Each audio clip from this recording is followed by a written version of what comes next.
Salam sejahtera para pemirsa sekalian, selamat datang kembali di Diskusi Sekolah Sabat yang dipersembahkan oleh Gereja Masih Advent Hari ke-7 Uni Indonesia Kawasan Barat. Kali ini kita memasuki pelajaran ke-9 mengenai Yakub sang penipu. Kita akan berpindah dari Abraham sekarang ke keturunannya yaitu Yakub dan Ishak dan lain-lain. Kita akan melihat apakah Tuhan tetap setia untuk menyatakan janjinya seperti yang ia janjikan kepada Abraham. Dan selama kuartal ini kita masih mempelajari mengenai buku Kejadian. Bagaimana konsep kasih karunia dan keselamatan itu sudah ada dari awal firman Tuhan. Karena memang Allah yang kita sembah adalah Allah yang kasih dan terus konsisten, bukan hanya pada kisahnya di perjanjian baru saja gitu ya. Jadi menarik dari karakter-karakter yang kita dalami setiap minggunya, kita tetap melihat Allah adalah kasih adanya dan selalu merindukan keselamatan bagi kita. Untuk meramaikan diskusi kali ini, kita kehadiran Pendeta Sony Situmorang, Direktur Komunikasi Uni Indonesia Kawasan Barat, dan juga Pendeta Kurnaidi, Direktur Komunikasi Conference Jawa Kawasan Timur. Shalom Bapak Pendeta. Salam. Selamat datang kembali di episode ke-9 dari Diskusi Sekolah Sahabat kita. Saya mau tanya apa kabarnya dulu, boleh dari Pendeta Kur, sudah lama tidak bertemu, bagaimana kabarnya? Ada update tidak dari pelayanan di Jawa Timur, Pendeta? Ya, salam, puji Tuhan. Pada saat ini kami sehat-sehat dan pelayanan di KJKT, puji Tuhan. Semuanya atas tuntunan Tuhan berjalan dengan lancar. Ada banyak tantangan, tetapi Tuhan selalu menyatakan pertolongannya. Amin. Kiranya Tuhan semakin dimuliakan. Amin. Dan selamat datang juga, selamat menyaksikan bagi jemaat Tuhan dari KJKT, karena saya percaya akan menonton karena pemimpinnya ada di sini salah satunya. Terima kasih Pendeta Kur. Lalu Pendeta Sony, apa kabar? Sedang sibuk apa akhir-akhir ini? Baru selesai kita meeting kemarin, dan puji Tuhan penginjilan dan penjangkauan 149 daerah yang tidak terjangkau sedang terus dilaksanakan. Terima kasih. Yes, menarik sekali ya. Ada 149 kabupaten di Indonesia yang belum ada gereja Adventnya sudah mulai dimasuki gitu ya. Semoga mereka mengetahui kebenaran dari kita semua. Oke pemirsa sekalian, kita akan melanjutkan dengan doa buka. Saya boleh minta kesediaan Pendeta Kur, boleh tolong doa buat kita? Iya. Mari kita bersatu dalam doa. Tuhan Allah Bapa kami yang bersemayam dalam tahta kasih kerajaan surga. Tuhan, kami sungguh bersyukur. Kami merasakan, kami meyakini bahwa Tuhan yang kami sembah adalah Allah yang maha baik, bahkan maha dahsyat. Dan semuanya itu nyata dalam kehidupan kami. Untuk itu Tuhan, pagi hari ini ketika kami akan mempelajari sabda Tuhan, tolong kami agar iman kami semakin diteguhkan, dan kami semuanya semakin Tuhan tolong untuk dapat hidup dengan iman kami, sehingga kehidupan kami dipenuhi dengan kerendahan hati, dengan penyerahan sepenuhnya kepada Tuhan, dan kiranya dalam segenap langkah kami boleh menjadi berkat bagi sesama kami, dan kiranya semuanya itu menjadikan nama Tuhan yang semakin terpuji dan termuliakan. Di dalam nama Tuhan kami Yesus Kristus kami berdoa. Amin. Amin. Terima kasih Pendeta Kurnaidi. Dan para pemirsa, kami harap bisa berada di sini sampai pada akhirnya, karena kami akan menjawab 3 pertanyaan yang telah masuk dari episode-episode sebelumnya. Jadi mohon ditunggu sambil kita berdiskusi bersama untuk pelajaran mengenai Yakub sang penipu. Kita akan melihat karakter Yakub dan Esau terlebih dahulu, kakak adik yang bersifat berbeda dan juga pengalaman kerohaniannya berbeda. Pertanyaan pertama ke Pendeta Sony Situmorang, kira-kira apa yang bisa kita pelajari dari karakter Yakub dan Esau yang akhirnya membuat kita belajar, oh ternyata kalau mau menerima berkat layaknya kualitas kita itu harusnya seperti ini. Silakan Pendeta. Baik, terima kasih. Ketika bicara nama Yakub dan Esau yang merupakan dua tokoh pembahasan pada minggu ini, maka satu karakter yang perlu kita garis bawahi di sini adalah bahwa berkat tersebut bisa diterima Yakub oleh karena dia melihat hal-hal yang rohani dalam arti. Sedangkan Esau ketika saudara baca pelajaran pekan ini, maka ada kalimat di sana, bagi Esau kenikmatan fisik dan penampilan lebih penting daripada berkat masa depan dengan hak kesulungan. Jadi dua nama ini merupakan dua nama yang sangat-sangat identik dengan kisah hak kesulungan ya, Ivy ya, dan juga Pastor Kur, di mana kalau bicara Yakub dan Esau langsung ingat kacang merah. Kalau bicara Yakub dan Esau ingat hak kesulungan. Namun di luar itu yang paling penting adalah bahwa mereka dididik oleh dua pribadi yang berbeda, ayah dan ibunya, yang takut akan Tuhan. Namun terkadang the power of choice itu menjadi pilihan dari yang menerimanya, itu Yakub dan Esau. Itu mungkin pembukaan dari saya. Terima kasih. Yes, jadi berkat itu lebih mudah turun kepada orang yang saleh gitu ya, yang dia memperhatikan kerohaniannya daripada orang yang menikmati atau lebih suka kenikmatan daripada prosesnya ataupun kesalehan yang ada di baliknya. Terima kasih Pendeta Sony. Ada satu hal menarik nih Pendeta Kurnaidi, katanya Esau itu fokusnya pada hari ini. Pokoknya asal enak hari ini itu yang mau saya fokuskan. Sedangkan Yakub dia berfokus kepada masa depan. Tuhan menjanjikan begini, jadi saya mau hidup untuk masa depan. Ini berbeda dengan orang muda sekarang gitu Pendeta ya. Live for today. Pokoknya segala sesuatu lakukan untuk hari ini, nggak usah pusing-pusing masa depan. Menurut Pendeta, bagaimana pelajaran dari sini? Iya, sekali lagi salam Saudari Ivi dan Pendeta Sony juga semua pemirsa. Kalau kami melihat ini pelajaran ini baik dari sisi Yakub maupun juga dari sisi Esau, ini kedua-duanya mereka ini memikirkan kenikmatan yang sekarang. Kalau saya melihat, yang pertama Esau memang dia melihat kenikmatan melalui kacang merah. Tetapi Yakub juga memikirkan memang ya dalam tanda kutip itu untuk saat yang akan datang, ya hak kesulungan. Tetapi dia ingin mendapatkan itu sekarang, bukannya menunggu saat kapan Tuhan akan berikan kepadanya. Nah ini terbukti dengan cara yang dia gunakan. Karena dia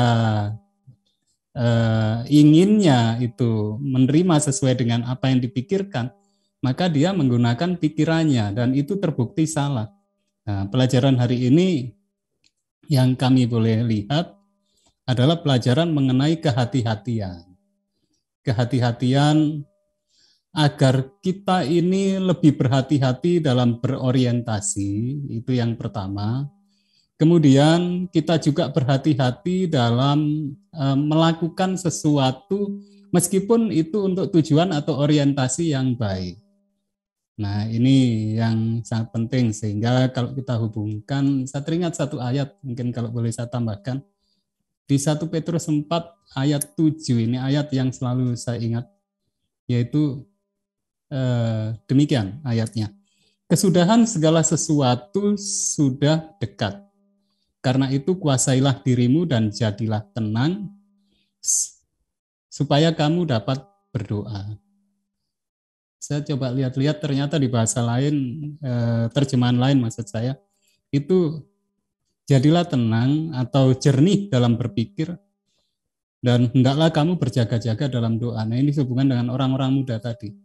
Memang sekarang ini banyak tawaran atau godaan.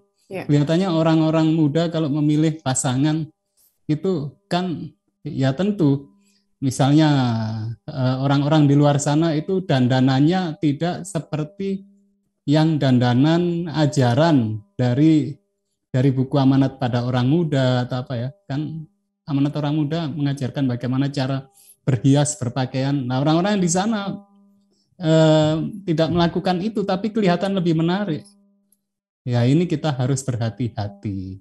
Karena itu jadilah tenang, jangan sampai kita seperti Esau atau Yakub yang tidak tenang, kurang jernih dalam berpikir, akhirnya ya menerima akibatnya yang tidak baik. Itu dari saya. Terima kasih Pendeta Kurnaidi sudah menekankan implikasinya kepada orang muda dalam mengambil keputusan gitu ya. Seperti Yakub dan Esau, boleh dipertimbangkan apa sebenarnya yang kita pertaruhkan gitu ya dalam mengambil keputusan tersebut. Nah, ini ada pertanyaan menarik di bagian bawah. Sebenarnya tadi sudah disinggung juga Pendeta Sony. Jadi katanya menginginkan sesuatu yang baik berharga itu tidak salah. Seperti Yakub gitu ya, pengen hak kesulungan itu tidak salah. Tapi bagaimana mendapatkannya itu jangan menggunakan tipu daya dan kebohongan ataupun cara-cara yang salah lainnya. Pendeta mau hubungkan dengan zaman sekarang gitu ya, bagaimana untuk hal-hal yang baik kita sering menggunakan jalan pintas dan lain, gampang lah yang penting dapat duluan gitu ya. Pendeta ada yang mau ditambahkan? Oke, saya melihat ketika kita baca perikop Kejadian pasal 26, 27, 28, maka kalau kita aplikasikan dalam zaman sekarang ini, maka ini namanya konspirasi. Kenapa? Jadi kita coba lihat ya, konspirasi. Kenapa sampai Yakub yang menerima berkat? Ada konspirasi antara mama dan anak.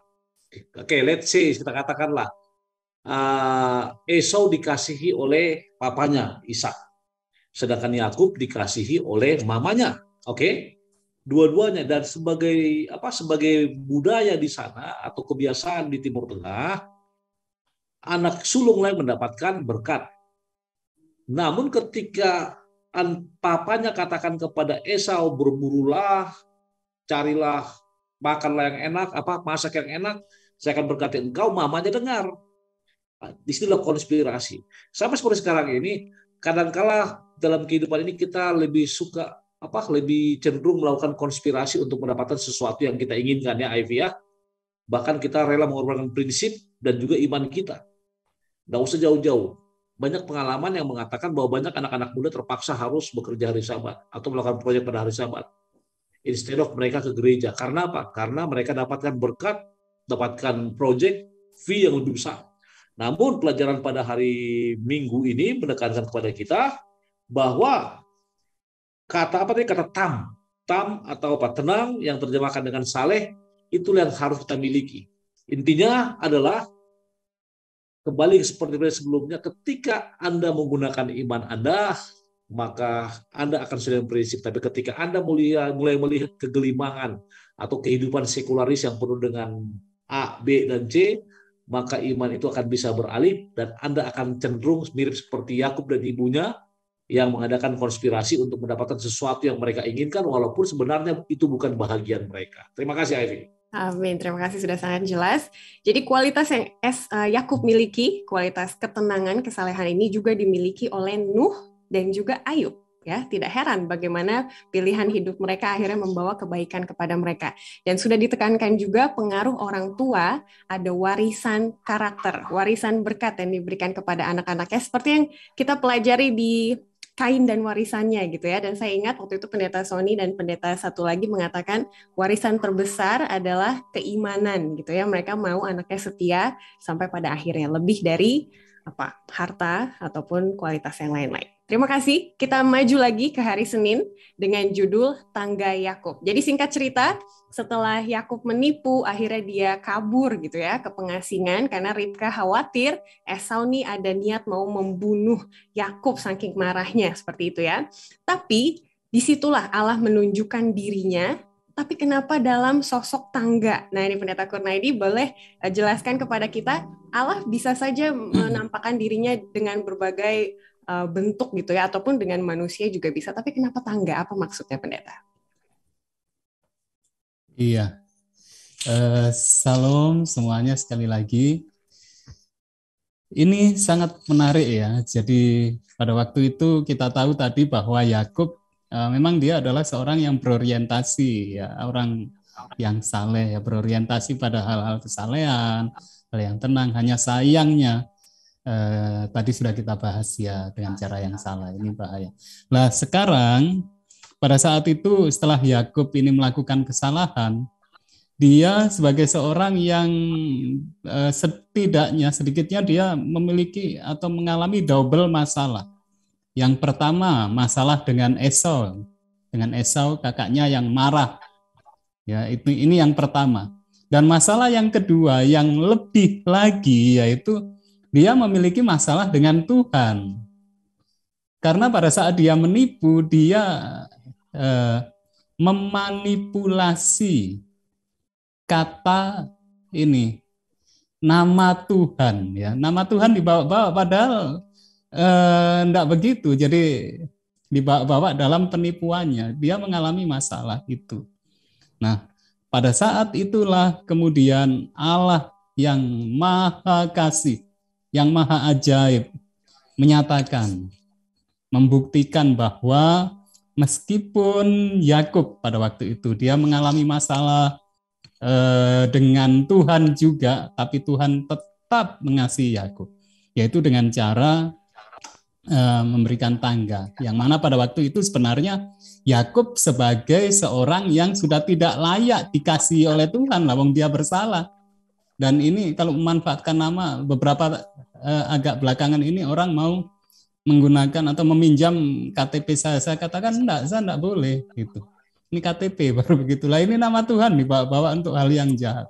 Ini jadi sangat bersalah Yakub, tidak layak dikasih, tapi Tuhan menyatakan kasihnya dengan melalui mimpi, kemudian tangga, dan di mimpi itu Tuhan berdiri.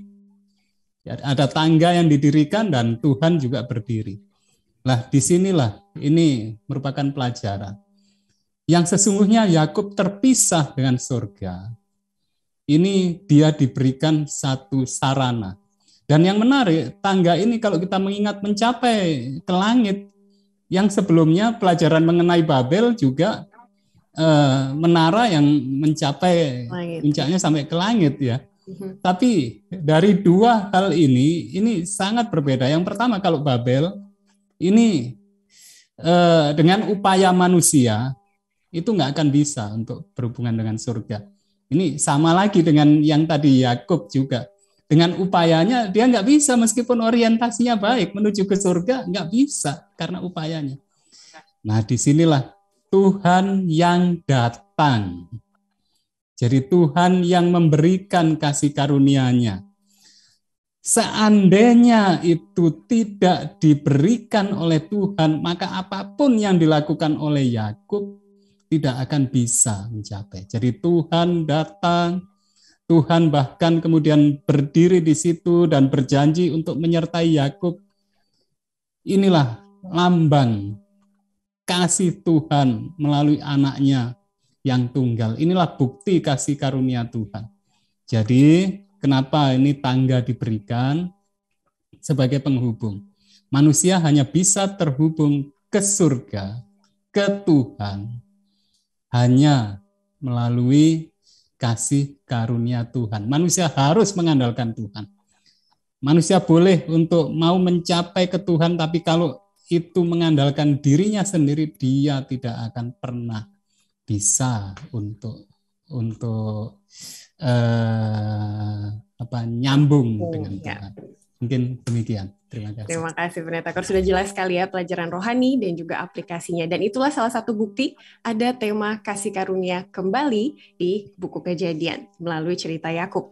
Kita mau melihat ke bagian bawahnya, ini ada menarik. Salah satu respon Yakub ketika dia melihat kebesaran Tuhan adalah dia memberikan persepuluhan. Ini kembali juga kita ingat pelajaran Abraham ya, setelah Tuhan memberkati dia, bertemu dengan Melkisedek, akhirnya dia menyadari juga kesetiaan Tuhan, dia memberikan persepuluhan.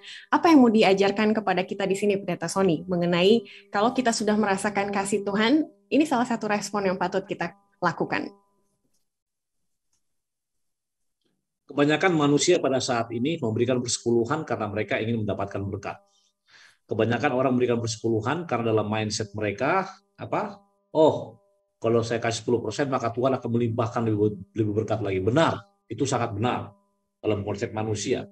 Artinya, walaupun kalau Tuhan sendiri akan tetap senantiasa memberikan berkat yang limpah kepada manusia. Namun dalam konteks ini, saudara bisa baca paragraf ke-4 bagian bawah, dikatakan, Yakub memutuskan untuk memberikan persepuluhan kepada Tuhan bukan untuk mendapatkan berkat Tuhan, tapi apa? Tadi sudah dikatakan sebagai respon rasa syukur atas pemberian Tuhan yang telah diberikan kepadanya. Jadi apresiasi itu apa? Apa kita katakan? Manifestasi kasih Tuhan yang sudah terimplementasi dalam kehidupan kita, kita respon dengan mengembalikan 1/10. Jadi bukan karena saya mendapat berkat, karena saya sudah diberkati. Jadi beda ya. Saya mau berarti belum, tapi karena saya sudah diberkati, makanya sebagai apresiasi, apresiasi syukur tersebut, saya mengembalikan 1/10 dari berkat yang saya miliki. Nah, itulah yang Yakub lakukan, yang pelajaran sekolah Sabat atau penulisnya mengatakan untuk kita apa? Kita tiru. Jadi kenapa kita tiru? Ingat, salah satu kelebihan Yakub. Masih ingat pelajaran ini? Tempat di mana Yakub tidur bermimpi tangga tersebut namanya apa? Luz. Tapi once dia merasakan hadirat Allah hadir di sana, maka dia bikinlah namanya dia apa? Jadi Bethel. Bethel yang artinya apa? Rumah Allah. Dalam bahasa Arab pun kata Bethel itu dimodifikasi jadi Baitul Muqaddis. Jadi Ka'bah Allah. Bethel, Baitul Muqaddis. Bahkan dari berbagai terjemahan Arab-Araban, Palestina, Arab, kata Bethel itu sama. Baitul, Bethel. Artinya apa? Rumah Allah. Intinya apa? Ini salah satu informasi bagi kita bahwa jangan fokus kepada bendanya. Contoh, wah, saya harus ke gereja, harus ke gereja tiap Sabat. Bukan, tapi ketika Anda merasakan berkat Tuhan di sana, maka berlakulah seperti apa? Sebagaimana Tuhan hadir dan mari kita menghormatinya. Bahkan pada saat ini, tangga Yakub ini ada di rumah kita masing-masing. Jadikan rumah kita juga menjadi apa? Baitul Muqaddis atau Bethel bagi kita agar lebih dekat kepada Tuhan. Dan sebagai respon, jangan lupa ekspresi sukacita kita, mari kita kembalikan persepuluhan seperti yang Yakub lakukan. Terima kasih. Wow, saya belajar sesuatu yang baru tuh. Makanya banyak nama masjid, Baitur Rahman, Baitur ini, Baitur itu Bethel gitu ya dari kata-katanya. Terima kasih. Kita lanjut ke hari Selasa dengan judul Sang Penipu Tertipu. Tadinya Yakub menipu ayahnya, sekarang mertuanya menipu dia gitu ya. Apa pelajaran yang bisa kita ambil di sini? Dan banyak orang penasaran, apakah karma itu alkitabiah gitu ya? Kalau kita melakukan yang salah kepada orang lain nanti jatuh-jatuh ke kita juga. Pendeta Kurnaidi boleh tanggapi? Iya, ini sangat menarik ya. Jadi Yakub yang tentu dengan harapan pada waktu itu ingin mendapatkan hak kesulungan itu dengan harapan untuk memperoleh itu. Dan ya secara pada waktu itu yang dialami memang dia mendapatkan itu, tetapi karena caranya salah, ini yaitu menipu, maka cara yang salah itu akibatnya fatal. Dia justru kehilangan banyak hal. Dia harus meninggalkan orang tuanya, negerinya, harus pergi ke tempat yang jauh. Dan pada waktu itu bisa jadi ini Esau berpikir atau kita pun mungkin berpikir, ini Yakub ini salah, menipu. Ya harusnya dia mendapatkan balasan yang setimpal dari kesalahannya. Tetapi cara Tuhan menyatakan keadilannya itu, Alkitab beberapa kali menyatakan tidak harus seperti yang manusia pikirkan. Ini kalau orang Jawa bilang, dilalah di tempat di mana dia harusnya lari, ini juga atas advice, nasihat dari orang tuanya, lari ke pamanmu dengan harapan pamannya ini akan memberikan perlindungan ke Yakub. Tapi justru disitulah Yakub ditipu. Nah, jadi dalam hal ini keadilan yang Tuhan nyatakan terbukti. Terkadang saat seseorang untuk menghindari masalah lalu pergi ke manusia agar masalahnya itu bisa terselesaikan, justru dalam kasus Yakub ini dan bisa jadi dalam kasus kehidupan umat Tuhan justru mengalami masalah selama bergantung kepada manusia. Yakub yang menipu, ditipu juga akhirnya oleh manusia. Seandainya waktu itu dia lebih lari kepada Tuhan, ceritanya mungkin akan lain. Ya. Tapi itulah yang terjadi. Setiap kejahatan, Allah itu adil. Dia pasti memberikan keadilannya. Dan apa yang begitu juga sebaliknya, kalau kita melakukan sesuatu yang benar dengan iman, dengan orientasi dan cara yang benar, kita yakin Tuhan pasti juga maha adil memberikan yang setimpal. Bahkan lebih lagi ya, itu. Iya. Demikian. Terima kasih. Jadi yang menipu Yakub adalah manusia ya, bukan Tuhan, tapi Tuhan izinkan itu terjadi supaya Yakub juga belajar ini rasanya ditipu gitu ya. Jadi apapun istilahnya karma atau dan lain-lain, tapi prinsipnya adalah Tuhan itu adil gitu ya, Tuhan itu kasih. Nah, pendeta Sony boleh tambahkan lagi ada konsep lex talionis juga gitu kan ya, mata ganti mata, gigi ganti gigi yang seperti karma. Dan gimana ya pendeta, walaupun Tuhan itu adil, banyak ketidakadilan yang kita lihat di dunia ini. Jadi kapan Tuhan adilnya gitu? Misalnya orang-orang protes gitu ya, oh ini nih yang koruptor cuma berapa tahun doang gitu, tapi yang penjahat yang lain lama. Mana Tuhan adilnya gitu? Silakan pendeta. Lex talionis, hukum pembalasan ya. Jadi hukum pembalasan kalau mungkin di budaya kita ya hukum karma katanya. Atau kalau kita masuk kepada Alkitab ada juga Matius 7:12 ya, masih ingat ya? Barang apa yang orang lain ingin perbuat kepadamu, perbuat demikian juga kepada mereka. Namun ironisnya kisah Yakub ini, kenapa sang penipu tertipu, yang justru menipu dialah mertuanya atau calon mertuanya ya. Artinya kita masih ingat kisahnya ketika Yakub lahir sampai di Haran, kemudian ketemu Laban, dia naksir sama Rahel, lalu dia mau menikahi Rahel. Dalam konsep zaman itu ada syarat. Kalau sekarang mungkin tuhor kalau orang Batak ya, atau dari Manado masuk minta. Itu kalau udah mau artinya adalah sesuatu dalam konteks ini dia 7 tahun bekerja. Namun ketika selesai 7 tahun bekerja, apa yang terjadi? Instead of dia dapatkan Rahel yang dikasih Lea. Saya percaya walaupun dikatakan Lea tidak secantik Rahel, tapi Lea tetap apa? Tetap cantik. Nah, yang moral of the story yang mau diajarkan di sini adalah apa? Benar. Ingat nanti ketika Yakub tertipu, ada satu statement yang Yakub keluarkan, katakan dalam buku Kejadian pasal 29 yang mengatakan, Tuhan, apalah yang telah kau perbuat kepada aku ini? Itu pertanyaan Yakub. Justru pertanyaan Yakub itu dijawab oleh Tuhan. Dengan apa? Dengan satu cara yang elegan yang membuat dia melihat bahwa apa yang dilakukan pada masa lalu dengan mengambil hak kesulungan, dengan mengambil berkat dari Esau itu salah. Itu sebabnya muncul kata lex talionis, yaitu apa? Hukum pembalasan. Dan itu berlaku pada zaman Musa ya.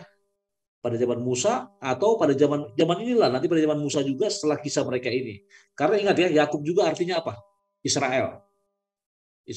Yakub Israel. Yakub originalinya, tapi artinya Israel, bapa dari segala bangsa, bapa dari banyak bangsa. Israel apa? Bapa yang punya banyak keturunan. Nah, Yakub artinya mengerti apa artinya dikorban karena dia sudah mengalaminya. Jadi apa yang bisa kita pelajari dari sini? Yang bisa kita pelajari adalah bahwa penipuan dalam konsep apapun tidak diizinkan oleh Tuhan.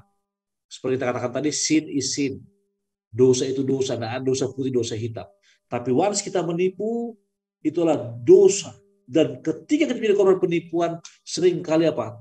Kita bertanya kenapa begini. Namun dalam pelajaran kali ini, Tuhan membuka mata Yakub ketika dia terkejut menjadi korban penipuan pamannya. Sehingga ia bertanya, apa yang telah kau berbuat kepada aku? Intinya, jangan pernah menjadi penipu dalam segala aspek kehidupan kita. Terima kasih, Ivy. Amin. Terima kasih. Kita lanjut ke hari Rabu dengan judul Berkat Keluarga. Jadi walaupun kehidupan Yakub dengan 2 istrinya ditipu dan lain-lain sepertinya seperti sebuah drama gitu ya, banyak naik turunnya, tapi janji berkat yang Allah berikan kepada Abraham supaya keturunannya akan menjadi banyak tetap terjadi di keluarga Yakub dengan bukti anaknya ada 12 dan lebih banyak lagi gitu ya. Dari Pendeta Kurniadi boleh bawa kita ke situ bahwa bagaimanapun jeleknya sebuah rumah tangga tetap akan ada mujizat Tuhan kalau memang kehendak Tuhan sudah begitu. Amin. Ya. Terima kasih Saudara Ivi. Sebelum saya menjawab hal ini, mungkin satu hal saya tidak terlupa. Ya. Peristiwa penipuan Yakub, penipuan Laban kepada Yakub itu pada waktu itu adalah kisah itu terjadi setelah Yakub melihat tangga dan bertemu dengan Tuhan ya. Ini kisah singkatnya begitu. Dan bahkan Tuhan berjanji akan menyertai Yakub gitu. Tapi kisah itu terjadi, Yakub ditipu. Padahal Tuhan sudah berjanji akan menyertai Yakub. Nah, ini yang perlu untuk kita luruskan. Terkadang ada kesalahpahaman atau salah konsep. Kalau kemudian kita sudah percaya pada Tuhan, bertobat, maka kita akan menjadi seorang yang benar-benar aman. Begitu. Yang sesungguhnya dalam kisah Yakub ini tidak. Yakub sudah bertobat, Tuhan sudah berjanji. Tetapi akibat dari kesalahan dari Yakub itu akan terus. Jadi jangan sampai kita menjadi umat Tuhan, menjadi orang Kristen, pengikut Tuhan, lalu berpikir kalau saya ngikut Tuhan maka masalah tidak akan terjadi. Ini konsep yang tidak tepat tentunya. Masalah itu bisa terjadi dalam kehidupan umat Tuhan bukan karena Tuhan tidak menepati janjinya, tetapi itu sebagai konsekuensi dari apa yang dilakukan dalam kehidupannya yang salah. Nah, kasih karunia Tuhan, dia sebagai orang yang dimenangkan, itu tidak langsung instan dialami dalam kehidupan di dunia ini. Begitu. Nah, menjawab pertanyaan yang tadi, berkat Tuhan bagi keluarga Yakub. Ini luar biasa. Tuhan memberikan anak kepada Yakub, baik melalui Lea, melalui Rahel, istri yang sangat dikasihinya itu. Nah, yang menarik di sini, kalau kita melihat ke masa yang berikutnya, yaitu mengenai turunnya juru selamat. Bukan anak dari Rahel yang menurunkan juru selamat, yaitu anak dari Lea, yaitu Yehuda. Kalau kita baca di Matius pasal 1 ayat 1 sampai dengan ayat 3, dari keturunan Yehuda maka lahirlah Yesus. Nah, hal ini juga memberikan satu pesan pada kita bahwa berkat Tuhan itu tidak selalu seperti yang kita inginkan, berkat yang terbesar dari Tuhan. Tentu dalam hati Yakub pada waktu itu menginginkan bahwa anak perjanjian, yaitu Mesias ya ke depannya, itu lahir dari istri yang dikasih, yaitu Rahel. Tetapi Tuhan tidak begitu, berkat yang besar. Kenapa ini lahir dari Lea? Kita lihat bahwa Yehuda ini, itu sebabnya namanya pujian, yang artinya ya, itu ketika Lea tidak lagi berorientasi kepada dirinya. Dia berorientasi kepada Tuhan yang layak dan patut dipuji. Sehingga Tuhan memberikan anaknya, yaitu Yehuda. Jadi sekali lagi, berkat yang terbesar akan diberikan Tuhan ketika kita tidak berorientasi kepada diri sendiri, tapi untuk pujian dan kemuliaan Tuhan. Itu yang bisa kami sampaikan. Amin. Terima kasih pendeta sudah bawa mata firman Tuhan kita lebih luas lagi sampai kepada Yesus. Akhirnya kita bisa melihat kesetiaan Tuhan dan juga penepatan janjinya lebih jelas lagi gitu ya dari cerita Yakub, Esau dan keturunannya ini. Terima kasih. Dan juga para pemirsa boleh didiskusikan di UKSS masing-masing kira-kira apa yang bisa kita pelajari ya dari kelemahan dan juga kejelekan sifat manusia, tapi melalui kita juga anugerah Tuhan, kasih karunia Tuhan tetap diberikan. Selamat berdiskusi nanti di UKSS masing-masing. Kita lanjut ke hari Kamis dengan judul Yakub pergi. Akhirnya Yakub memutuskan untuk pergi independen dari keluarga istri-istrinya gitu ya, keluarga Laban. Apa yang mempengaruhi pengaruhnya ini, Pendeta Sony Situmorang? Apakah dari sini dilihat bahwa Yakub nih pasif ya gitu, apapun yang dilakukan mertuanya dia iya aja, apakah dia punya pendirian dan lain-lain? Silakan pendeta. Baik, terima kasih. Apa yang membuat Yakub pergi? Mengapa Yakub tidak pergi lebih awal, kan begitu? Lalu kenapa dia baru pergi? Kita masih ingat peristiwa di Betel bahwa Tuhan menyatakan dirinya kepada Yakub sebagai Allah ketika dia tiba di Betel.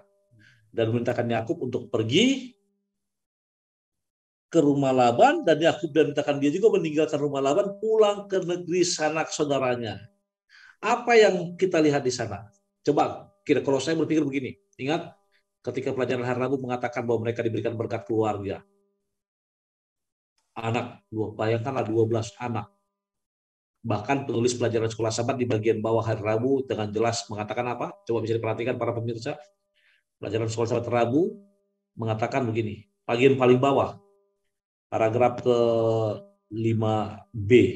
Betapapun salahnya beberapa tindakan ini dalam konteks konsep cerita Yakub dan keluarganya, Tuhan masih dapat menggunakan tindakan ini. Bahkan jika dia tidak memaafkannya untuk tindakan bangsa dari keturunan Abraham. Sama seperti itu. Akhirnya Yakub pergi. Kenapa? Yakub mulai melihat apa? Melihat bahwa ada yang lebih besar dari hanya apa? Hanya fisikal. Bahkan penulis pelajaran mengatakan dia memahami pelajaran iman. Artinya apa? Yakub menunggu pergi untuk mendapatkan sinyal dari Tuhan. Hanya ketika Tuhan berbicara kepadanya, makanya dia memutuskan untuk apa? Untuk bekerja.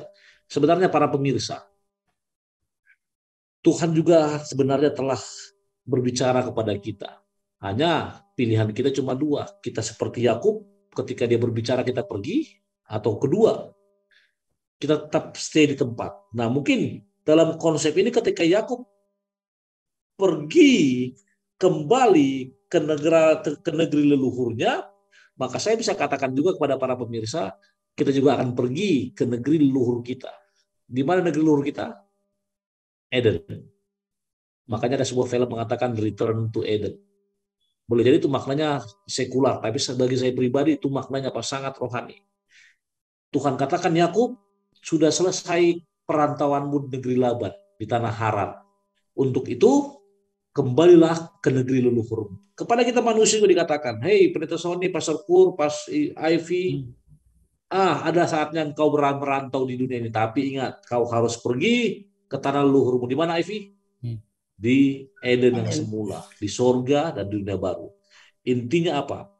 Pelajaran iman yang berkembang akan membuka mata hati kita untuk melihat apa prioritas hidup kita dalam dunia ini. Khususnya dalam kisah Yakub dan Esau. Karena dia kata, I once was lost in sin, but Jesus took me in. Saya jatuh satu kali, 2 kali boleh jatuh. Tapi ketika saya datang kepada Tuhan, maka dia apa? Dia mengangkat saya, memasukkan saya. Dan itu terjadi kepada Yakub. Laban membantu dia untuk melihat apa sebenarnya yang dia butuhkan dengan pengalaman-pengalamannya. Oh, mungkin karena kebanyakan. Itu saya cukup segitu dulu. Terima kasih, Ivy. Terima kasih, Pendeta. Sangat jelas sekali dan baik jawabannya. Dan Pendeta Kurniadi boleh tolong ditambahkan. Ini sekaligus menjawab pertanyaan nomor kedua di hari Jumat ya. Jadi setelah kita melihat kisah tentang Yakub, bagaimana akhirnya Yakub bertumbuh dewasa dan juga bertobat gitu ya. Di poin mana dia belajar tentang iman dan juga Yesus yang selalu berada di belakangnya. Iya, terima kasih Saudari Ivy. Satu pertanyaan yang sangat penting ya untuk kita semua. Jadi dari seorang Yakub yang tadi sudah kita tahu, yang pertama dia seorang yang baik, memiliki pemikiran atau orientasi yang baik. Tapi satu hal yang tidak baik adalah dia mengandalkan pikirannya. Kalau Esau mengandalkan fisiknya, Yakub mengandalkan pikirannya, dan dua-duanya gagal. Nah, bedanya di sini ketika Yakub setelah mengalami perjalanannya yang tadi sudah kita bicarakan. Yang tadinya Yakub lebih mengandalkan pikirannya, dia bertindak tanpa mengutamakan apa kata atau apa sabda Tuhan. Atau kalau orang Jawa kesusu, tergesa-gesa, tidak tenang, ya, tidak berpikir jernih, ingin sesuatu secara instan. Setelah Yakub mengalami perjalanan hidupnya, dia belajar bahwa hidup itu bukan karena kesanggupan kita, bukan karena kesanggupannya, tetapi kehidupan yang sesungguhnya dan kenikmatan saat menjalani kehidupan ini Dan bukan saja kehidupan saat ini tentunya, tapi yang berikutnya. Itu hanya datang ketika kita hidup oleh iman. Dalam arti kita mengandalkan Tuhan dan kehidupan kita digerakkan oleh sabda Tuhan. Kalau Tuhan belum bersabda, sebaiknya kita jangan bertindak meskipun itu kita pikir benar. Dan kalau Tuhan tidak bersabda, maka jangan dilakukan. Tapi kalau Tuhan sudah bersabda, apapun itu lakukan. Itulah hidup oleh iman. Hidup oleh iman adalah kehidupan yang tidak mementingkan diri, bukan saja percaya bahwa Tuhan maha baik, tetapi kehidupan oleh iman adalah memang meyakini Tuhan yang maha baik itu sabdanya harus dituruti. Dengan begitu maka kehidupan kita tidak mengandalkan diri kita sendiri, dan kehidupan kita selalu dituntun oleh Tuhan, dan pasti kalau Tuhan yang menuntun, pasti yang terbaik yang akan kita alami. Yes. Demikian. Terima kasih. Dan juga para pemirsa sekalian, boleh dilanjutkan diskusi di UKSS, karena di hari Jumat, paragraf pertama juga dikatakan, pengalaman Yakub berisi pelajaran penting bagi orang yang ambisius. Seperti yang Pendeta Kurnadi katakan ya, selalu mengandalkan pikiran, maunya dia dijalanin terus gitu ya.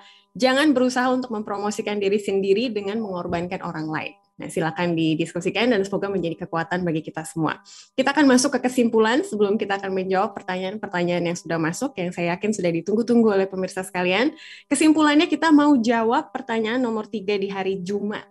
Jadi apa pelajarannya bagi umat Masehi Advent hari ke-7 yang kita yakin sudah ada hak kesulungan, gitu kan ya, bagi orang yang diselamatkan oleh Tuhan. Jangan sampai kita berhenti mencintai dan menghargai semua terang yang Tuhan berikan kepada kita. Gampanglah, saya sudah tahu kebenaran, saya sudah berada di gereja, menganggap enteng kerohanian, keimanan, dan juga tanggung jawab kita sebagai orang Kristen. Apa pesannya dari kisah Yakub ini kepada kita? Boleh saya mulai dari Pendeta Sony terlebih dahulu? Baik, terima kasih. Bagus sekali pertanyaan ketiga. Namun saya mau jawab dengan kalimat, mungkin jawabannya pelajaran hari Jumat, paragraf pertama bagian atas. Dikatakan apa? Tuhan memilih Yakub bukan karena dia layak mendapatkannya. Oke? Kita pun demikian, kita dipilih bukan karena kita layak mendapatkannya, tapi karena apa? Karena anugerahnya. Namun Yakub bekerja keras untuk mencoba mendapatkan kasih karunia yang dengan sendirinya merupakan kontradiksi. Nah, apa yang kita lakukan? Bagaimana kita memastikan bahwa kita tidak pernah berhenti mencintai dan menghargai semua terang yang Tuhan berikan kepada kita? Ingat, kalau orang menghibur seorang yang sedang patah hati, putus cinta atau kecewa, kalimat yang sering muncul adalah apa? Ivy atau Pastor Kur, you deserve better than her, ya gitu ya, than her, than him, atau apalah. Arti atau kalimat yang lain, the best is yet to come. Yang terbaik akan apa? Akan datang. Nah, saya ingin katakan kepada kita semua, menghargai terang yang Tuhan berikan itu adalah keharusan. Itu sebabnya kita yang tidak layak ini akhirnya dengan kasih karunia Tuhan melayakkannya. Pertanyaan bagi kita adalah, apakah kita mau menerima benefit tersebut, menerima privilege tersebut untuk kita lakukan. Dengan cara bagaimana? Ada dua hal, menerima kasih karunia Tuhan dan menuruti hukumnya. Kenapa? Saudara bisa baca yang di paragraf pertama, jika dia layak mendapatkannya, maka itu bukanlah anugerah.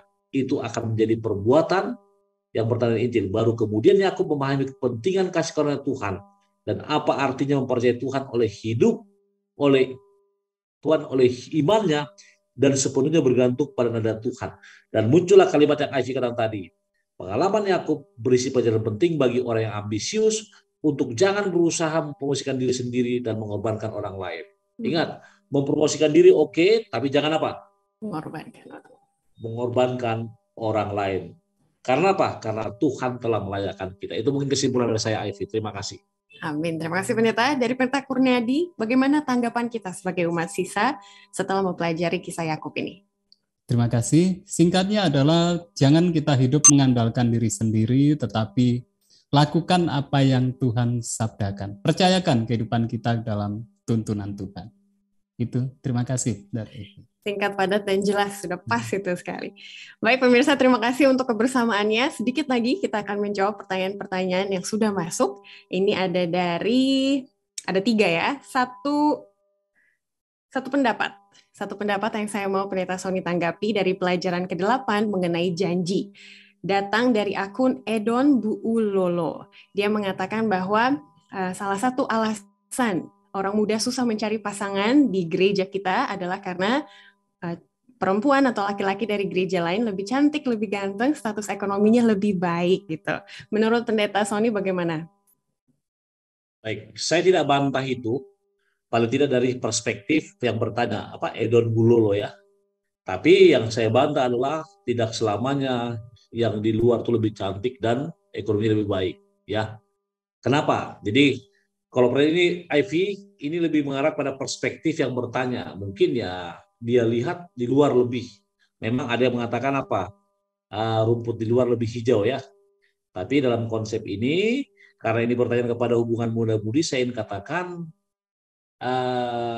lebih tertarik boleh jadi ada. Namun saya ingin katakan bahwa ketika kita fokus kepada 2 hal ini, maka kita hanya lebih melihat kepada tampilan luar. Oke, tampilan luar, ganteng, cantik, kaya, apalagi. Kenapa saya katakan tampilan luar? Karena itulah prioritas hidup orang yang tidak mengenal Tuhan. Saya akan lakukan segala cara agar saya menjadi kaya raya, walaupun itu salah. Saya akan lakukan segala cara agar saya makin lebih cantik, walaupun hanya tampilan luar. Makanya banyak sekarang operasi A, B, C, wajah segala macam ratusan juta. Itu normal. Tapi ketika saya minta tanggapan, saya ingin kita pakai kacamata hijau lah. Di dalam gereja banyak juga yang cantik luar dan cantik cantik rohani. Dan ini bukan pertanyaan, ada kalimat di bawah, itu sebabkan banyak cowok aktor yang masih belum memiliki pasangan. Nah, kalau bicara mengenai ini, maka kita akan bergantung pada hubungan dengan Tuhan. Ini case by case. Kenapa? Contoh, saya kenal seseorang sampai sekarang belum mau menikah. Karena apa? Bukan karena nggak ada, tapi dia terlalu memilih dan masih banyak lain. Namun dari semuanya saya katakan kepada penanya, ketika kita berbicara mengenai pasangan hidup, mari kita tanyakan langsung kepada Tuhan kita. Kita dekat, kita naikkan hubungan dengan Tuhan dan turunkan standar manusia pikiran kita akan menjadi pasangan kita. Itu mungkin dari saya. Terima kasih. Amin. Terima kasih Pendeta Sony. Mungkin kita bisa belajar juga dari Ishak ya. Banyak cewek di Kanaan, tapi yang dia pilih tetap dari kampung ibunya yang dia tahu penyembah Tuhan gitu kan ya. Terima kasih dari Saudara Edon yang sudah menanggapi dan akhirnya ditanggapi kembali oleh para narasumber kita. Kita beralih ke 2 pertanyaan terakhir dari pelajaran ke-7 dengan judul Perjanjian dengan Abraham. Disampaikan oleh Omar Night Watchman. Keren sekali namanya ya. Yang pertama adalah mengenai persamaan Sarah dan juga Hawa, bagaimana Abraham menuruti permintaan Sarah akhirnya jatuh ke dalam dosa, lalu Adam juga menuruti perkataan Hawa akhirnya jatuh ke dalam dosa. Pendeta Kurnaidi boleh tolong tanggapi apakah ada persamaannya di antara mereka kedua pasangan ini? Silakan. Iya, Saul sekali lagi ini pertanyaan yang sangat baik. Jadi apakah ada persamaan antara kejatuhan Adam dan juga Abraham ketika menuruti perkataan Sarah? Kalau kita melihat sebenarnya persamaan ini bukan saja antara Adam dan Hawa, kemudian Abraham dengan Sarah.